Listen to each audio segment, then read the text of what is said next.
ہو سکے تو کسی کاپی پر نوٹ کر لے، زندگی بھر آپ کے کام آئیں گی سب۔ بزرگوں کی عزت کرنے والی کی عمر میں اضافہ ہوتا ہے۔ جو شخص نہار منہ لیمو کا رس پیے گا اس کا معدہ صحیح رہے گا۔ دن میں گناہ کرنے والا رات کو تہجد نہیں پڑھ سکتا۔ چونٹی شہد کی مکھی ہدہد اور لٹورا کو کبھی نہ مارے۔ درستخوان پر سے گرے ٹکڑے اٹھا کر کھانے والا جنون اور جذام کی بیماری سے محفوظ رہے گا۔ جنت میں کوثر نام کی نہر ہے، اس کی آواز سننے کے لیے اپنے دونوں کانوں میں انگلیاں ڈال کر سنیے۔ روایت حضرت عائشہ۔ زیتون کے تیل کی مالش کرنے سے جسم پر شیطان 40 دن تک دور رہتا ہے۔ قرآن کو محبت کے ساتھ دیکھنے سے اللہ آسانیاں عطا کرتا ہے۔ والدین کے لیے دعا کرنے سے اللہ رزق میں برکت اور مشکلات میں آسانی عطا کرتا ہے۔ جو کوئی سچے دل سے شہادت کی موت مانگے گا اللہ اسے شہادت کی موت ہی دے گا، چاہے وہ بستر پر ہی کیوں نہ مرے۔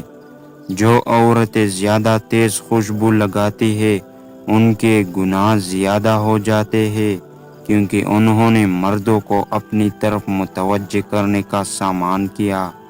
نوح علیہ السلام پر 3 بار درود بھیجنے والے کو سانپ اور بچھو نہیں کاٹتے۔ جمعے کے دن ناخن کاٹنے سے بیماریوں سے شفا ملتی ہے۔ سورہ یوسف یاد کرنے سے باقی قرآن یاد کرنے میں آسانی ہوتی ہے۔ رات کے وقت تہجد کے لیے اٹھنے میں مشکل ہو تو اپنا نام لے کر 3 بار کہے، مجھے فلاں وقت بیدار کر دینا، آپ کا ہمزاد آپ کو بیدار کر دے گا۔ جو شخص نہار منہ 7 عدد عجوہ مدینہ کھائے گا اس پر کبھی جادو اثر نہیں کرے گا۔ کھڑے ہو کر شلوار پہننے سے انسان سنگ دل ہو جاتا ہے۔ والدین کی طرف دیکھنے سے نظر میں اضافہ ہوتا ہے۔ عاشوراء کے روز کھانا کھلانے سے سال بھر کا رزق ملتا ہے۔ بھولی ہوئی چیز کو یاد کرنے کے لیے درود شریف پڑھے، یاد آ جائے گی۔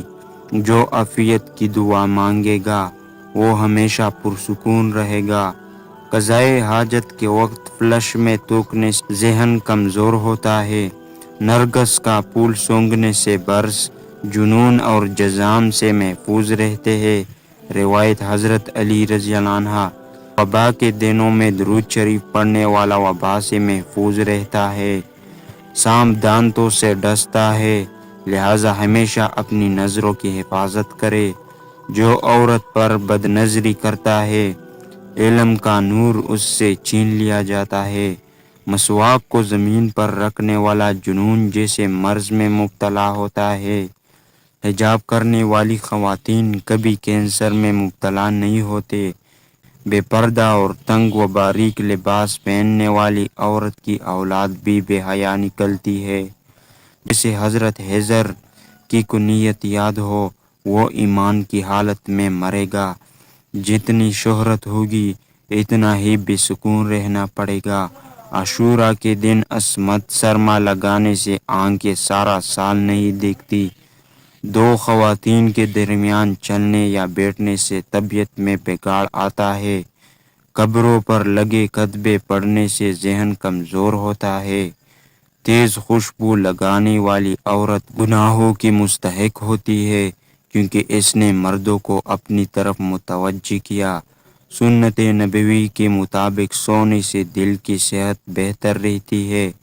کھڑے ہو کر پیشاب کرنے سے انسان جلدی مقروض ہو جاتا ہے۔ دروازے اور دہلیز کی چوکھٹ میں بیٹھنے سے 1 ہفتے کے اندر مصیبت آتی ہے۔ زنا ایک قرض ہے جس کی ادائیگی ہر حال میں کرنی ہوگی۔ واش روم میں وضو نہ کرے۔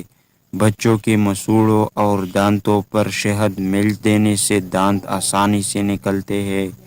جو سچے دل سے شہادت کی موت مانگے گا اللہ اسے شہادت کی موت دے گا۔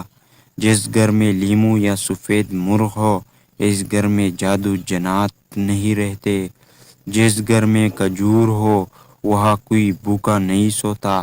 رات کے وقت تہجد کے لیے آنکھ نہ کھلتی ہو تو عشاء کی نماز کے بعد 2 رکعت تہجد کی نیت پڑھ لے۔ رات کو جنت کی ایک ساتھ آتی ہے جس میں ہر دعا قبول ہوتی ہے۔ مسواک کرنے والے کو موت کے وقت کلمہ نصیب ہوتا ہے۔ ہر حج کی پر کلمہ طیبہ پڑھنے سے اللہ موت کی حج کی پر کلمہ نصیب کرتا ہے۔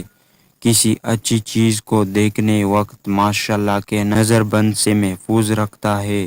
جو شخص قرآن یاد کرنا چاہے وہ سورہ یوسف سے آغاز کرے، باقی قرآن جلد یاد ہو جائے گا۔ جو شخص صبح اور شام استغفار کرے اس کے دل میں سکون رہے گا۔